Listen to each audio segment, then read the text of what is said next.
എന്തിനേറെ സ്വന്തം വീട്ടിലുള്ളവർക്ക്. മറ്റൊക്കെ പുറമേ നിന്നുള്ള ആളുകൾ ആക്രമിച്ച് അല്ലേ, ശത്രുക്കൾ പുറമേ ആയിരുന്നു. ഇന്നത്തെ വാർത്തയിലാണ് ഞാൻ സത്യത്തിൽ ഇന്ന് രാവിലെ മംഗലാപുരത്തുനിന്ന്, ഇന്നലെ മംഗലാപുരത്തായിരുന്നു പ്രോഗ്രാം ഉണ്ടായിരുന്നത്. രാവിലെ അവിടെ 5 മണിക്ക് പരശുരാം എക്സ്പ്രസ്സിൽ കയറി ഇരുന്നപ്പോൾ പേപ്പർ കൊണ്ടുവന്നതിൻ്റെ കൂട്ടത്തിലാണ് ഇന്നലെ നടന്ന ആ കൊലപാതക പരമ്പര ഞാൻ ശ്രദ്ധിക്കുന്നത്. കാരണം ഇന്നലെ യാത്രയായിരുന്നു. യാത്രയിലും ഒരുപാട് ചർച്ചകളും കാര്യങ്ങളും നടന്നു. പിന്നെ രാത്രി 12 മണി വരെ ആ പ്രോഗ്രാം നീണ്ടതുകൊണ്ടും ഇന്നലത്തെ വിശേഷങ്ങളൊന്നും ഞാൻ ഫേസ്ബുക്ക് ഒന്നും തുറന്നു നോക്കിയിട്ടില്ല. ഇന്നത്തെ ആ ഒരു 5 ആളുകളുടെ കൊലപാതകം കണ്ടപ്പോൾ ശരിക്കും പറഞ്ഞാൽ ഇന്ന് രാവിലെ മുതൽ മൂഡ് ഓഫാണ്. ഒന്ന് ആലോചിച്ച് നോക്കൂ, ഒരു വീട്ടിലാണിത് സംഭവിച്ചിരിക്കുന്നത്. ഒരു തരത്തിലുമുള്ള ഒരു പ്രശ്നങ്ങളെയും അയൽവക്കക്കാർക്ക് ആ കുട്ടിയിൽ നിന്ന് 23കാരിൽ നിന്ന് ഒന്നും പറയാനില്ല. കൊന്നിരിക്കുന്നത് സ്വന്തം അമ്മയാണ്. അമ്മ മരിച്ചോന്നറിയില്ല, ഏതായാലും ആശുപത്രിയിലാണ്. ആ അമ്മയുടെ അമ്മയാണ്, വല്യമ്മയാണ് ഒന്ന് കൊന്നിരിക്കുന്നത്. അത് ഇത്രയും ദൂരം യാത്ര ചെയ്ത് വരുമ്പോൾ നമ്മുടെ മനസ്സ് മാറും. എനിക്കതാണ് മനസ്സിലാകാത്തത്. ഇത്രയൊക്കെ ദൂരെ ഇതൊക്കെ ചെയ്ത് രാവിലെ 10 മണിക്ക് തുടങ്ങിയ പരമ്പര വൈകുന്നേരം 6:30ക്കാണ് ഇന്നലെ അവൻ പോയി കൂളായിട്ട് വെഞ്ഞാറമ്മൂട് പോലീസ് സ്റ്റേഷനിൽ പോയി ഹാജരായി. ഞാൻ 5-6 തട്ടിയിട്ടുണ്ട്, എല്ലാം ചത്ത് കാണും, ഒന്ന് പോയി നോക്കിയേക്കണേ എന്നും പറഞ്ഞ അവിടെ ഇരിക്കുന്നത്. ആദ്യമൊക്കെ ഇവനെന്തോ പുലമ്പുകയാണ്. കാരണം 23കാരൻ പറയേണ്ട വർത്തമാനമാണോ ഇത്? അത് പറഞ്ഞപ്പോൾ പറഞ്ഞു ഒന്ന് 40 കിലോമീറ്റർ അവിടെയാണോ ഒന്ന് ഇവിടെയാണെന്നൊക്കെ പറഞ്ഞപ്പോൾ പോലീസുകാർ പറഞ്ഞു ഇത് വെറും വട്ടുകേസാണെന്ന് കരുതി. ആദ്യം കേരളത്തിൽ ഇത്തരത്തിലൊക്കെ സംഗതികൾ വിശ്വസിക്കാൻ വിഷമമാകുക. നമ്മളൊക്കെ ഒരുപാട് നവോത്ഥാനം നടത്തി. അടുക്കളയിൽ നിന്ന് അരങ്ങത്തേക്ക് കൊണ്ടുവരാൻ ശ്രമിച്ചു സ്ത്രീകളെ, പെൺകുഞ്ഞുങ്ങളെ പഠിപ്പിക്കാൻ ശ്രമിച്ചു, കലാലയങ്ങൾ ഉണ്ടാക്കാൻ ശ്രമിച്ചു. ഉണ്ടാക്കി എല്ലാം കൂടി ഞാനതിനെ എതിര് പറയുമൊന്നുമല്ല. ഇതിൻ്റെ ഇടയിൽ എവിടെയോ ഒരു കയർ ഊരി നമ്മുടെ കയ്യിൽ നിന്ന് പോയോ എന്നൊരു സംശയം. ഈ കുട്ടിയും സ്കൂളിൽ പഠിച്ചതല്ലേ? ഈ കുട്ടിയും ഈ പറയുന്ന സംവിധാനങ്ങളിലൂടെയൊക്കെ മുന്നോട്ട് പോയ കുട്ടിയല്ലേ? എങ്ങനെ കഴിയുന്നു? എങ്ങനെയാണ് നമുക്കൊന്നും ഈ കുട്ടിയുടെ ഭാവവ്യത്യാസം മനസ്സിലാക്കാൻ കഴിയാതെ പോയത്? അവനും ഉൾപ്പെട്ട് നിൽക്കുന്ന ഒരു മതസമൂഹമുണ്ട് അവിടെ. അവൻ ഉൾപ്പെട്ട് നിൽക്കുന്ന ഒരു രാഷ്ട്രീയ സമൂഹമുണ്ട് അവിടെ. അവനുമായി ബന്ധപ്പെട്ട് നിൽക്കുന്ന ഒരു സുഹൃത്ത് വലയങ്ങളും.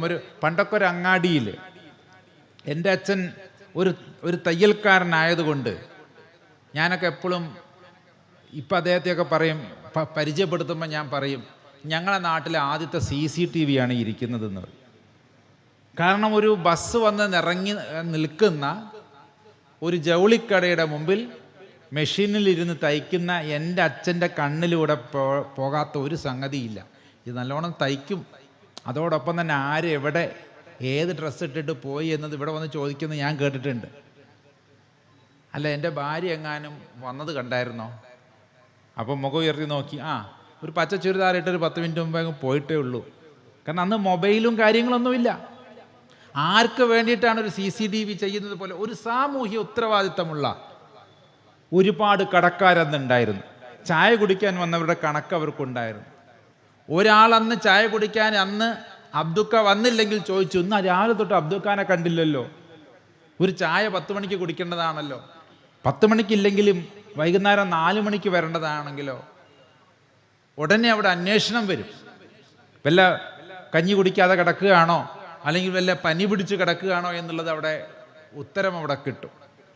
ഇന്ന് ആര് വരുന്നു ആര് പോകുന്നു ആ CCTV എല്ലായിടത്തും ഉണ്ട്. കാര്യത്തിന് പരിശോധിക്കാൻ ചെല്ലുമ്പോൾ CCTVയിൽ ഒരു കാര്യം ഉണ്ടാകുമില്ല. ഒരു തെളിവിന് പോലും അതൊന്നും കിട്ടാത്ത കാര്യം. ഞാൻ എൻ്റെ അച്ഛനോട് ചോദിച്ചിട്ടുണ്ട്, ഇതെങ്ങനെ ഓർത്ത് വെക്കുക? ആരുടെയൊക്കെ ഭാര്യമാർ, ആരുടെയൊക്കെ ചേട്ടന്മാർ, അനിയന്മാർ, മക്കളെയൊക്കെ കാണാതെ ആയി കഴിഞ്ഞാൽ ആദ്യം വന്ന് ചോദിക്കുക ഈ മെഷീൻ അടിക്കുന്ന ആളുടെ അടുത്താ, ഈ തയ്യൽക്കാരൻ്റെ അടുത്താ. അപ്പോൾ പറഞ്ഞു 4 പേര് ആ പുഴയുടെ അങ്ങോട്ട് ആ സൈഡിലോട്ട് പോയതായിട്ട് തോന്നുന്നുണ്ട്, എനിക്ക് അത്ര ഓർമ്മയില്ല, ഒന്ന് പോയി നോക്കിയാൽ മിക്കവാറും അവിടെ ഉണ്ടാവും. ഇതൊക്കെ ഇതിൻ്റെ ഇടയിൽ എങ്ങനെയാണ് ചിന്തിച്ചു? സാമൂഹ്യ ഉത്തരവാദിത്വം. തൻ്റെ കുടുംബമാണ് ഇത്, തൻ്റെ കസ്റ്റമർമാരുടെ ലോകമാണ്. അദ്ദേഹം തയ്ച്ചു കൊടുക്കാത്ത ബ്ലൗസ് ഇടാത്തവരവരാരുമില്ല. അദ്ദേഹം തയ്ക്കാത്ത ഷർട്ട് ഇടാത്തത് ആരും അവിടെ ഇല്ല. അബദ്ധം പറ്റിയാൽ പോലും അത് ഞാൻ അച്ഛന് കൊടുത്തേരെ എന്ന് പറഞ്ഞാൽ അവിടെ വേറെ കച്ചറയൊന്നും കൂടുന്നത് ഞാൻ കണ്ടിട്ടില്ല. ചിലപ്പോൾ അച്ഛന് കൊടുത്ത തുണിയുണ്ട് മകന് കൊടുത്ത തുണിയുണ്ട് അച്ഛനൊക്കെ തയ്ക്കും. പക്ഷെ അതൊക്കെ അവിടെ സ്വീകാര്യമായിരുന്നു. ഇന്നും അദ്ദേഹം ജീവനോടെയുണ്ട്. വളരെ ചെറുപ്പമാണ്, യങ്ങാണ്. നാളെ അദ്ദേഹത്തിൻ്റെ 75-ാം പിറന്നാളാണ്. ശിവരാത്രി ദിവസമാണ് അദ്ദേഹത്തിൻ്റെ ജനനം. വളരെ ആരോഗ്യത്തോടു കൂടിയിരിക്കുന്നു. ഇങ്ങനെയൊക്കെ ഉണ്ടായിരുന്ന നമ്മുടെയൊക്കെ ഗ്രാമീണ ചുറ്റുപാടിൽ നിന്ന് ആരൊക്കെയോ വികസനത്തിൻ്റെ പേരിലും നവോത്ഥാനത്തിൻ്റെ പേരിലും നമ്മളെയൊക്കെ ഒരുപാട് മാറ്റിച്ചു. ഇതിലേറ്റവും കൂടുതൽ കത്തിവെച്ചത്, അതാണ് എൻ്റെ വിഷയം, ഇതിലേറ്റവും കൂടുതൽ കത്തിവെച്ചത് മതങ്ങളെയാണ്. ഇതൊന്ന് തിരിച്ചു കൊണ്ടുവരണമെന്നാണ് അറിഞ്ഞും അറിയാതെയും ഞാൻ ചെയ്യുന്ന പ്രസംഗങ്ങളുടെയൊക്കെ ഉള്ളടക്കം. അതിന് പകരം മതങ്ങളെ 3 ട്രാപ്പിൽ പെടുത്തി വച്ചിരിക്കുകയാണ്. ഇതിനൊരു മാറ്റം വരാൻ വേണ്ടിയിട്ടാണ് കിട്ടാവുന്ന വേദികളിലൊക്കെ ഞാൻ പോകുന്നത്. ഇന്നലെ മംഗലാപുരത്തെ കന്നഡ സംസാരിക്കുന്ന ആളുകളുടെ പണ്ട് കാലത്ത് മലയാളം സംസാരിച്ച് അവിടെ കുടിയേറിയ അവരുടെ ഒരു യോഗത്തിലാണ് ഞാൻ ഇന്നലെ സംസാരിച്ചത്. അതിലെല്ലാ മതക്കാരും. അതിൻ്റെ തൊട്ടു മുമ്പേ ഒരമ്പലവുമായി ബന്ധപ്പെട്ട സത്സംഗത്തിലാണ് സംസാരിച്ചത്. ഇന്നിതാ ഇപ്പോൾ ഇവിടെ ഒരു പള്ളിയുമായിട്ടുള്ള ഉദ്ഘാടനവുമായി ബന്ധപ്പെട്ട് സംസാരിക്കുന്നു. എവിടെ ചെന്നാലും എനിക്ക് പറയാനുള്ളത്, മതങ്ങളുടെ സൂക്ഷ്മത എന്ന് കുറയുന്നോ അന്നൊരു സമൂഹത്തിൻ്റെ ആത്മഹത്യ, ആ മനുഷ്യവർഗം തന്നെ ഇല്ലാതെയാകുന്ന അവസ്ഥയാണ് നമ്മൾ കാണേണ്ടത്. മതങ്ങളെ കൊണ്ട് ചുടുചോറ് വാരിച്ച് രസിക്കുന്നവർക്ക് വേണ്ടത് ഇങ്ങനെയുള്ള MDMകൾ നിങ്ങളുടെയൊക്കെ കുഞ്ഞുമക്കളുടെ 1-ാം ക്ലാസ്സിൽ തന്നെ കൊടുക്കാൻ കഴിയുന്ന ആ വലിയ കച്ചവട സാധ്യതയാണ്. ഒന്ന് ആലോചിച്ച് നോക്കൂ. ഇവനൊക്കെ സ്വന്തം അമ്മയും വല്യമ്മയും ഒക്കെ തലയർത്തും ചുറ്റികയ്ക്കടിച്ചുമൊക്കെ കൊല്ലാൻ കഴിയണമെന്നുണ്ടെങ്കിൽ പച്ചയായ മനുഷ്യൻ്റെ ബോധത്തിൽ അത് കഴിയില്ല എന്നാണ് ഞാൻ ഉദ്ദേശിക്കുന്നത്. അവൻ്റെ ഫോട്ടോ ഒക്കെ കണ്ടില്ല, എത്ര നിഷ്കളങ്കമായ മക്കളാണ്. അവൻ്റെ അനിയൻ 13 വയസ്സേ ഉള്ളൂ. എങ്ങനെയായിരിക്കും സ്വന്തം അനിയനെയൊക്കെ അങ്ങനെ തല്ലാൻ തോന്നുക, തല്ലിക്കൊല്ലാൻ തോന്നുക? ഇതിലൊന്നും പെടാതെ ഒരുത്തി കാമുകിയായിരിക്കണം, അല്ലെങ്കിൽ ഭാര്യയാക്കാൻ വെച്ചിരുന്നവളായിരിക്കണം. അവളെയും വിളിച്ചു വരുത്തി അവളെയും കൊന്നിട്ടുണ്ട് സ്വന്തം വീട്ടിലിട്ട്. ഇതിൻ്റെയൊക്കെ MDM ഒക്കെ തുടങ്ങുന്ന കാലത്ത് ഞാൻ കണ്ടൊരു വീഡിയോ ഉണ്ട്. ഒരാളിതൊക്കെ അടിച്ച് മൂത്തിട്ട് ഒരു വലിയ കത്തി വെച്ചിട്ട് നല്ല മൂർച്ചയുള്ള ഒരു ബ്ലേഡ് വെച്ച് ഇവിടം വരെ ഒറ്റ വര ഇതിങ്ങനെ പൊളർന്നു വരുന്നൊരു വീഡിയോ. എന്നിട്ട് അവൻ അതിനും തീരാഞ്ഞിട്ട് അടുത്തതിലേക്ക് കൈ ഇങ്ങനെ വെച്ച് ഇവിടെ വരെ കയറി. അപ്പോഴേക്കും ആരോ പിടിച്ചു വെച്ചു. ഞാൻ കരുതി ഗ്രാഫിക്സ് ഒക്കെ ആയിരിക്കുന്നു, പക്ഷെ ശരിക്കും സംഭവിച്ചതാണ്. ഞാൻ അതിൻ്റെ ഫാക്റ്റൊക്കെ ചെക്ക് ചെയ്ത് നോക്കി, അത് ഒറിജിനലായിരുന്നു.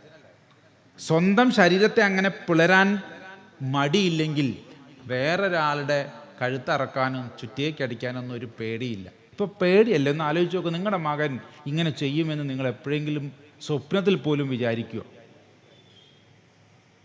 പക്ഷേ അടി കിട്ടി ചത്തതിന് ശേഷം ഇനിയിപ്പോൾ എന്ത് വിചാരിച്ചിട്ട് എന്താ? എങ്ങനെയാണ് സ്വന്തം വീട്ടിൽ ഉമ്മ കിടന്നുറങ്ങുക? എങ്ങനെയാണ് സ്വന്തം വീട്ടിൽ പെങ്ങൾ കിടന്നുറങ്ങുക? ഇതിലേറൊക്കെ പ്രശ്നങ്ങളാണ് ഇതുപോലെ തന്നെ സ്വന്തം വീട്ടിലുള്ളവരോട് കാണിക്കുന്ന ലൈംഗിക വൈകൃതങ്ങൾ. അതിനെന്തൊക്കെ എന്ത് പേരാ പറയേണ്ടതെന്ന് എനിക്കൊന്നും അറിയില്ല. ഇനി അത് പറഞ്ഞാൽ തെറ്റുമോ, അങ്ങനെ പറയാൻ പാടുണ്ടോയെന്നൊന്നും എനിക്കറിഞ്ഞോ. കഴിഞ്ഞ ദിവസം ഒരു അമ്മ പറയുന്ന കേട്ടു, ഒരു ഉമ്മയോട് പെരുമാറുന്ന രീതിയിലല്ല എന്നോട് പെരുമാറുന്നത്. അടിയും ഇടിയും ഒക്കെ ആണെങ്കിൽ സഹിക്കാം, അതിലപ്പുറത്തേക്കൊക്കെ ഇവിടെ ചിലതൊക്കെ അവൻ്റെ ഭാഗത്തു നിന്ന് ഉണ്ടാവുന്നുണ്ട് എന്നത് കഴിഞ്ഞ ദിവസം കേട്ടൊരു ക്ലിപ്പാണ്. ഭയമാണ്. ഇതിനൊക്കെ എന്താണ് കൃത്യമായ പ്രതിവിധി എന്ന് ചോദിച്ചു കഴിഞ്ഞാൽ, ഇത്തരത്തിലുള്ള ദേവാലയങ്ങളുടെ ഫങ്ഷനാലിറ്റി നമ്മളൊന്ന് തിരിച്ചു പിടിക്കാൻ ശ്രമിക്കണം. അതിനുവേണ്ടി നമ്മളൊന്ന് ഒന്നിച്ചു നിൽക്കണം. നമ്മുടെയൊക്കെ മതത്തിൻ്റെ ഒരു നല്ല വെർഷൻ ഉണ്ടാവുമല്ലോ. അതാണ് ഇവിടെ ആരോ പറഞ്ഞത്. മന്ത്രിയാണെങ്കിലും MLA ആണെങ്കിലും പ്രതിപക്ഷ നേതാവാണെങ്കിലും ഒക്കെ പറഞ്ഞിട്ടുണ്ട്. നമ്മുടെ കയ്യിലൊക്കെ നമ്മുടെ മതത്തിൻ്റെ ഒരു നല്ല വെർഷൻ ഉണ്ടായിരുന്നു, നല്ലൊരു പതിപ്പുണ്ടായിരുന്നു. ആ പതിപ്പ് എന്തുകൊണ്ടോ നമ്മളിൽ നിന്ന് നഷ്ടപ്പെടുകയും അതിന് പകരം ആർക്കും ഉപകാരമില്ലാത്ത വർഗവാദവും വർഗീയവാദവും മൂത്ത മനുഷ്യനെ മനുഷ്യനല്ലാതായി കാണുന്ന തരത്തിൽ മാറ്റി നിർത്താനുള്ള ഏതൊക്കെയോ പതിപ്പുകൾ എല്ലാ മതങ്ങൾക്കും വന്നു ചേർന്നു എന്നുള്ളത് ഇനിയെങ്കിലും മനസ്സിരുത്തിയൊന്നും മനസ്സിലാക്കിയെങ്കിൽ ഇതിൽ നിന്നൊരു ലക്ഷ്യമുള്ളൂ. ഞാൻ നേരത്തെ പറഞ്ഞല്ലോ, മതങ്ങളെ 3 ട്രാപ്പിൽ പെടുത്തിയിരിക്കുക. ഒന്നാമത്തെ ട്രാപ്പ്, ഒരു 100-150 വർഷം മുമ്പുള്ള ചരിത്രം ഞാൻ പഠിച്ചപ്പോഴാണ് എനിക്ക് മനസ്സിലായത് ഇതൊരു വലിയ സംഘടിതമായ നീക്കമായിരുന്നു എന്നുള്ളത്. ഒരു 100-150 വർഷം മുമ്പാണ് സർവ്വമതങ്ങളിലും, അത് ഇസ്ലാമാകട്ടെ, അത് ക്രിസ്തുമതമാകട്ടെ, ഹിന്ദുമതമാകട്ടെ, ഈ 3 മതങ്ങളിലും ചില പ്രത്യേകതകൾ തലപൊക്കി തുടങ്ങി. അത് മറ്റൊന്നുമല്ല, ചില പുത്തൻ വാദങ്ങൾ, ചില പുത്തൻ ആശയങ്ങൾ. ഇതിനെ നവീകരിക്കുകയാണെന്ന വ്യാജേന. ഇതൊക്കെ കുറേ പഴഞ്ചനാണ്, ഇതൊന്നും ശരിയല്ല, ഇതൊക്കെ അന്ധവിശ്വാസമാണ്, ഇതൊക്കെ പുരോഹിതന്മാരുടെ എന്തൊക്കെയോ നിയന്ത്രിക്കാനുള്ള വേലയാണ്, മനുഷ്യരെ അടിമയാക്കാനുള്ള വേലയാണ് എന്ന് പറഞ്ഞുകൊണ്ട് ചില പുതിയ മതത്തിൻ്റെ നേതാക്കൾ തന്നെ, അല്ലെങ്കിൽ മതപുരോഹിതന്മാർ തന്നെ ലോകത്തിൽ പലയിടങ്ങളിൽ പ്രത്യക്ഷപ്പെട്ടു. കേട്ട് കഴിഞ്ഞപ്പോൾ യുക്തിപൂർവം ചിന്തിക്കുന്ന ചില ആളുകൾക്ക് തോന്നി, ഇതൊക്കെ ഇവന്മാരുടെ വേല തന്നെയാണ്. ഇതൊന്നും അല്ല മതം. മതത്തിനൊരു ശുദ്ധ രീതിയുണ്ട്. മതം ഒന്നും കൂടി നല്ല രീതിയിലേക്ക് യുക്തിപരമായി ചിന്തിച്ച്, ഇതൊന്നും ആചാരങ്ങൾ ശരിയല്ല, അതുകൊണ്ട് ഇതൊക്കെ നിർത്തലാക്കണമെന്ന് പറഞ്ഞുകൊണ്ട് ക്രിസ്തു മതത്തിലാകട്ടെ, ഇസ്ലാം മതത്തിലാകട്ടെ, മറ്റു പല മതങ്ങളിലുമാകട്ടെ റിഫോർമേഷൻസ്, നവോത്ഥാനങ്ങൾ, പുനരുദ്ധാരണങ്ങളൊക്കെ നടത്തി ചില ആളുകൾ. 100 കൊല്ലം കഴിഞ്ഞതിൻ്റെ ചരിത്രം പഠിച്ചു നോക്കുമ്പോൾ മാർട്ടിൻ ലൂതറിനെ പോലുള്ളവർ ക്രിസ്തീയ സഭയിൽ കാണിച്ച ആ നവോത്ഥാനത്തിൻ്റെ 100 കൊല്ലം ആഘോഷിച്ചത് എനിക്ക് തോന്നുന്ന ഒരു 5-10 വർഷങ്ങൾക്ക് മുമ്പാണ്. അതിൻ്റെ പള്ളികളിൽ പോലും അദ്ദേഹം വേണ്ട രീതിയിൽ സ്മരിക്കപ്പെട്ടില്ല. അത് ആ സിദ്ധാന്തം തുടരുന്ന പള്ളികളിൽ പോലും അദ്ദേഹത്തെക്കുറിച്ചുള്ളൊരു അനുസ്മരണം മര്യാദയ്ക്ക് നടക്കപ്പെട്ടില്ല. അതിന് ആളില്ലായിരുന്നു, സ്മരിക്കാൻ ആളില്ലായിരുന്നു. പക്ഷേ അത്തരം ചിന്തകൾ കത്തോലിക്ക സഭയിലും അല്ലെങ്കിൽ ക്രിസ്തീയ സഭകളിലും ഉണ്ടാക്കിയ വെള്ളിച്ച അത് ഭയങ്കരമായിരുന്നു. അതുപോലെ തന്നെ ഇസ്ലാമിലും, ഞാനത് പേരെടുത്ത് പറഞ്ഞ ആരുടെയും അപ്രീതിക്ക് പാത്രമാകാൻ ഇഷ്ടപ്പെടുന്നില്ല. പലതിൻ്റെയും പേരിൽ ഒന്നിച്ചൊഴുകേണ്ടുന്ന സമുദായത്തെ പലതായി തിരിച്ച്, നിങ്ങൾക്കറിയാം, ഒരു ഓസ് ഒരേപോലെ പിടിച്ചു കഴിഞ്ഞാൽ അത് ചിലപ്പെങ്കിൽ ഈ ശാസ്ത്രീയത കൊണ്ട് ഈ 100-150 കൊല്ലം മുമ്പ് തുടങ്ങിയ ഈ ഒരു നശീകരണ പ്രവണതയെ എല്ലാ മതങ്ങളും നിർത്തണം. മതത്തിൻ്റെ ഉദ്ദേശം നിങ്ങളെ ശാസ്ത്രജ്ഞന്മാരാക്കുകയല്ല, ഇഹവും പരവും നേടാനുള്ള, ദൈവത്തിൻ്റെ പൊരുത്തം നേടാനുള്ള പദ്ധതിയാണ് മതം. ഒന്ന് മനസ്സിലാക്കണം നിങ്ങൾ. ദൈവം മുമ്പാകെ ഞാൻ ഇഹവും പരവും ജയിക്കുന്നവനായി ചെല്ലുമ്പോൾ, നിനക്ക് ശാസ്ത്രത്തിന് എത്ര മാർക്കുണ്ടായിരുന്നു? മണിയടിയുടെ ശാസ്ത്രം നിനക്ക് മനസ്സിലായോ? തുളസിയുടെ ശാസ്ത്രം മനസ്സിലായോ? അല്ലെങ്കിൽ നമസ്കാരത്തിൻ്റെ ശാസ്ത്രം? ഇനിയിപ്പോൾ നോമ്പ് വരികയാണ്, കുറേ മതക്കാരുടെ നേതാക്കന്മാരിറങ്ങും, നോമ്പിന് ശാസ്ത്രീയത ഇല്ലെങ്കിലും അള്ളാഹ് പറഞ്ഞു, റസൂല് പറഞ്ഞു, അതിൽ അപ്പുറത്തേക്ക് ഒന്നും നോക്കണ്ട. അല്ല, എൻ്റെ തീരുമാനം കേട്ടോ. ഇനിയിപ്പോൾ നിങ്ങൾ ശാസ്ത്രീയം തോന്നുന്നതിന് എനിക്കൊന്നും പറയാനില്ല. പക്ഷെ ഞാൻ പറയുന്നത്, അള്ളാഹ് പറഞ്ഞിട്ടുണ്ടെങ്കിൽ, അത് മുഹമ്മദിലൂടെ അത് അവതീർണമായിട്ടുണ്ടെങ്കിൽ, റസൂലും പ്രവാചകനും അള്ളാഹുവും അത് ഇഷ്ടപ്പെടുന്നുണ്ടെങ്കിൽ ചെയ്യുക. അത് ശാസ്ത്രീയം നോക്കരുത്. ശാസ്ത്രീയത ഉണ്ടായിക്കോട്ടെ, ഇതെന്താ ഇല്ലെന്നല്ല പറയുന്നത്. പക്ഷെ അതിനായിരിക്കരുത് മതത്തേക്കാൾ മുൻതൂക്കം. മതമാണ്, ദൈവത്തിൻ്റെ തിരുമനസ്സാണ്, ദൈവത്തിൻ്റെ ധർമ്മത്തിനെയാണ്, ദൈവത്തിൻ്റെ മനസ്സിൻ്റെ ആവിഷ്കാരത്തെയാണ് മതമെന്നും ധർമ്മമെന്നൊക്കെ പറയേണ്ടത്. അപ്പോൾ ഒന്നാമത്തെ ട്രാപ്പ്, മതത്തിൽ അമിത യുക്തി കൊണ്ടുവരരുത്. അങ്ങനെയാണെങ്കിൽ വിഘടിക്കാനുള്ള സാധ്യത കൂടുതലാണ്. രണ്ടാമത്തെ, മതത്തിൽ സത്യവാദം കൊണ്ടുവരിക. ഓരോരുത്തരെ കണ്ടിട്ടും പറയുക, നിങ്ങളുടെ മതം മാത്രമാണെന്ന് ശരിയെന്ന് ധൈര്യമായിട്ട് പറഞ്ഞോ, അതിനുള്ള എല്ലാ പ്രോത്സാഹനവും ഞങ്ങൾ തന്നേക്കാം. എന്നിട്ട് അതിന് പറ്റുന്ന ചില വാചകങ്ങൾ ഖുറാനിൽ നിന്നും, ബൈബിളിൽ നിന്നും, ക്രിസ്തുമതത്തിൽ നിന്നും, ഗീതയിൽ നിന്നൊക്കെ ഉദ്ധരിച്ച് പഠിപ്പിച്ചു കൊടുക്കുക. ഇതിലിങ്ങനെ പറഞ്ഞിട്ടില്ലേ? ഉണ്ട്. അപ്പോൾ പിന്നെ ഏറ്റവും നല്ല മതം ഏതാണ്, അല്ലെങ്കിൽ ഏറ്റവും നല്ല സംവിധാനം ഏതാണ്? ഈ ശരികളുടെ ലോകത്തിലേക്ക്, സത്യത്തിൻ്റെ ലോകത്തിലേക്ക് സത്യവാദവുമായി കുറേ എണ്ണം ഇറങ്ങി. ബൈബിളിന് പോലും സത്യവേദ പുസ്തകം എന്ന് പേരിട്ടിട്ടാണ് മലയാളത്തിൽ 100 വർഷങ്ങൾക്ക് മുമ്പ് ഇത് അടിക്കുന്നത്. സത്യവേദ പുസ്തകം. അപ്പം ഇതിൻ്റെ അർത്ഥം എന്താ? മറ്റ് വേദപുസ്തകങ്ങളൊക്കെ അസത്യമാണെന്നുള്ള വാദം. ഇന്നും അങ്ങനെയൊക്കെ എഴുതിയ ബൈബിൾ ഇപ്പോഴും അവൈലബിളാണ്. ബൈബിളിന് പേരിട്ടാൽ പോരെ. അതല്ലേ അതിൻ്റെ ശരി. ഇംഗ്ലീഷിലോ മറ്റ് ലോകത്തിലോ ഒരു ഭാഷയിലും എന്തില്ല, ദ ട്രൂ ബൈബിൾ എന്നൊന്നുമില്ല. പിന്നെ എന്തിനാ മലയാളത്തിൽ സത്യദേവ വേദപുസ്തകം എന്ന് എഴുതേണ്ട കാര്യം? അതൊരു ക്രിസ്തീയ വേദപുസ്തകം എന്ന് പറഞ്ഞാൽ, ക്രിസ്തുവിൻ്റെ അല്ലെങ്കിൽ ക്രിസ്തീയ സഭയുടെ വേദപുസ്തകം എന്ന് പറഞ്ഞാൽ എത്ര മാന്യമാണ്. ഇങ്ങനെയൊക്കെ സത്യവാദം കൊണ്ടുവന്ന് ഓരോരുത്തരുടെയും ഉള്ളിൽ താൻ സ്വീകരിച്ചെടുത്തതിന് എന്തോ മഹത്വമുണ്ടെന്ന ചിന്ത. അപ്പം എൻ്റെ ഉടുപ്പാണ് ഏറ്റവും നല്ലത്, എൻ്റെ കളറാണ് ഏറ്റവും നല്ലതെന്ന ബോധം എൻ്റെ ഉള്ളിലുണ്ടായാൽ മുമ്പിലിരിക്കുന്ന ഉസ്താദിനോട് എനിക്കിങ്ങനെ ചിരിക്കാൻ പറ്റും. കാരണം അദ്ദേഹം ഇട്ടിരിക്കുന്ന വെള്ള കന്തൂറിയാണ്, വെള്ള ചീത്തയാണ് എന്ന് ഞാൻ എൻ്റെ ഉള്ളിൽ വിശ്വസിച്ചാൽ എനിക്ക് ആ വെള്ള കാണുമ്പോൾ എന്താ തോന്നുക? എൻ്റെതാണ് സത്യം, ഈ നിറമാണ് സത്യം, അല്ലെങ്കിൽ കാവ്യാണ് സത്യം. ഇങ്ങനെയല്ല മതം പോകേണ്ടിയിരുന്നത്. നമ്മുടെ ഒന്നും പ്രവാചകന്മാർ ഒരിക്കൽ പോലും സത്യവാദത്തിൽ ഊന്നിയിട്ടല്ല. റസൂലുള്ളാഹിയെ നിങ്ങളൊന്ന് ശരിക്കും പഠിച്ചു നോക്കൂ. ഞാൻ നിഷ്പക്ഷമായി പഠിച്ചുകൊണ്ട് പറയാം, റസൂലുള്ളാഹി ഒരിക്കലും തന്നെ മതം നിർബന്ധിച്ച് ആരുടെ മേലും കെട്ടിവെച്ചിട്ടില്ല. എത്രയോ അവസരങ്ങൾ ഉണ്ടായിട്ട്. മക്ക വിജയത്തിൻ്റെ ആ സംഭവം മാത്രം മതി. അന്ന് മക്കയുടെ താക്കോൽ വാങ്ങി നിസ്കരിച്ച് പുറത്തിറങ്ങിയ മുഹമ്മദ് മുസ്തഫ സല്ലല്ലാഹു അലൈഹി വസല്ലമ തങ്ങൾ, അവിടെ നിന്നിരുന്നവർ പലവരും ആ കൈ നീട്ടിയ താക്കോലിന് വേണ്ടി. ഞാൻ കണ്ണടച്ച് പറയുന്നത് ഞാനിങ്ങനെ കാണുന്നത് പോലെ പറയുക. അലിയുടെ കയ്യ്, ഉസ്മാന്റെ കയ്യ്, അബൂബക്കറിന്റെ കയ്യ് പലവരും നീട്ടിക്കാണും. ഞാൻ ഇനി പരിപാലിച്ചോളാം. റസൂലുള്ളാഹി ആർക്കാ കൊടുത്തത്? ആരുടെ കയ്യിൽ നിന്നാണോ ഞാൻ ഈ താക്കോൽ വാങ്ങിയത് അയാളെ കൊണ്ടുവരിക. അയാൾ വീട്ടിൽ പോയി. കാരണം ഇനി ഇവിടെ പൂച്ചയ്ക്ക് എന്ത് പൊന്നൊരുക്കണോടത്ത് കാര്യമെന്ന് ആ പാപം വൃദ്ധൻ കരുതി കാണും. കാരണം പുതിയ ഭരണ സംവിധാനം വന്ന താക്കോല് കൊടുത്ത് പിരിയുക, അല്ലെങ്കിൽ തല പോവും. അത് എല്ലാ കാലത്തും അങ്ങനെയാണ്. ഇയാളെ വിളിച്ചു കൊണ്ടുവന്നപ്പോൾ ഇയാൾ വിറയലോടിയോടെയോ വന്നത്. കാരണം തല പോയത് തന്നെ. എന്താ സംഭവിച്ചതെന്നുള്ളത് ചരിത്രം പഠിക്കണം റസൂലുള്ളാഹിയെക്കുറിച്ച്.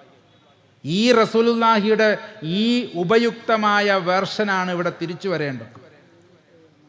അദ്ദേഹം പറഞ്ഞു, അല്ലയോ വയോവൃദ്ധ, ഇത് നിങ്ങളുടെ കയ്യിൽ നിന്നാണോ ഞാൻ വാങ്ങിയത്?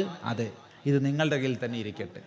ഇന്നുവരെയും ആ പാരമ്പര്യം, ആ പറഞ്ഞ മനുഷ്യൻ്റെ മക്കളുടെ മക്കളുടെ മക്കളുടെ അവകാശമായി ഇന്നത്തെ ഡേറ്റ് വരെയും അതങ്ങനെയാണ് പോകുന്നത്.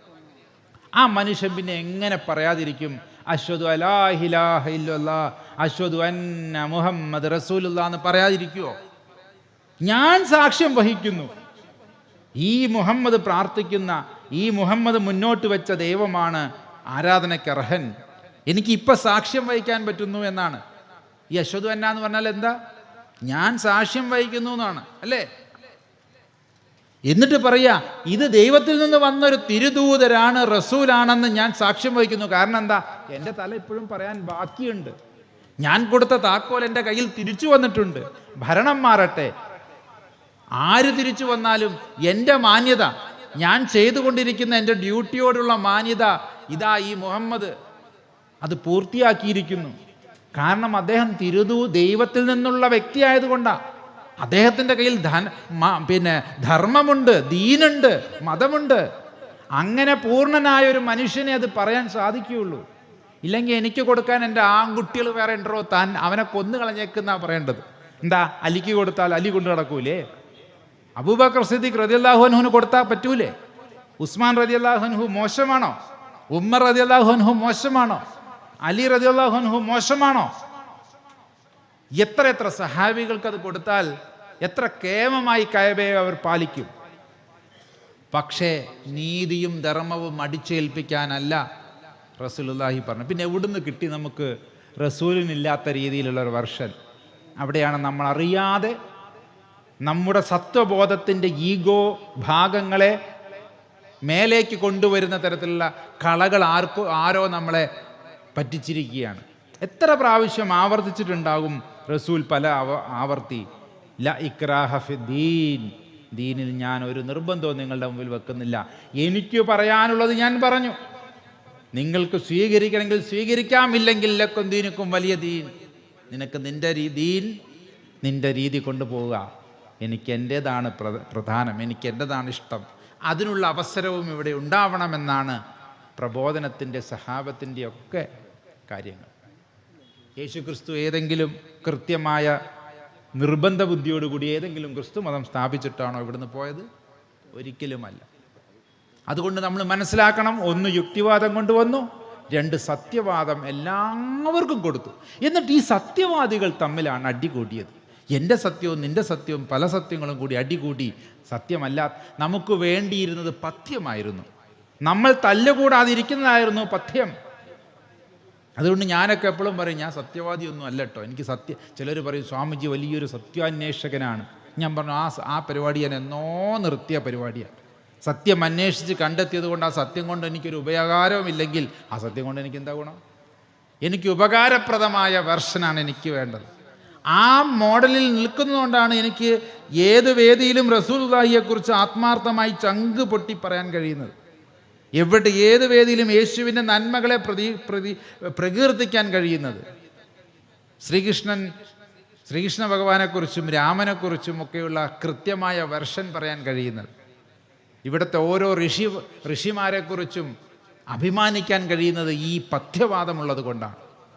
ഇല്ലെങ്കിൽ ഇത് ഏതെങ്കിലും ഒരു സത്യമാണെന്ന് തിരഞ്ഞെടുത്ത് നാളെ ഞാനിത് പ്രഖ്യാപിക്കേണ്ട ആളായിട്ട് മാറിയാൽ വീണ്ടും ഇവിടെ കോൺഫ്യൂഷൻ കൂടുകയുള്ളൂ. സ്വാമി കണ്ടെത്തിയ സത്യം എന്നൊക്കെ പറഞ്ഞ് ഭയങ്കര മൈലേജ് കിട്ടും. അത്തരം മൈലേജ് ഒന്നും അല്ല മക്കളെ ഇന്നത്തെ കാലഘട്ടത്തിൻ്റെ ആവശ്യം. കാരണം നമ്മുടെയൊക്കെ വീട്ടിലെ മക്കൾ നമ്മുടെയൊക്കെ ഘാതകന്മാരായി തലകൊണ്ട് ചുറ്റിക കൊണ്ടടിക്കുന്നവരും വാളുകൊണ്ടിറക്കുന്നവരും ബലാത്സംഗ വീരന്മാരുമായി മാറുന്ന കാലഘട്ടത്തിൽ നമുക്ക് പഥ്യമാണ് സംസാരിക്കേണ്ടത്, സത്യമല്ല.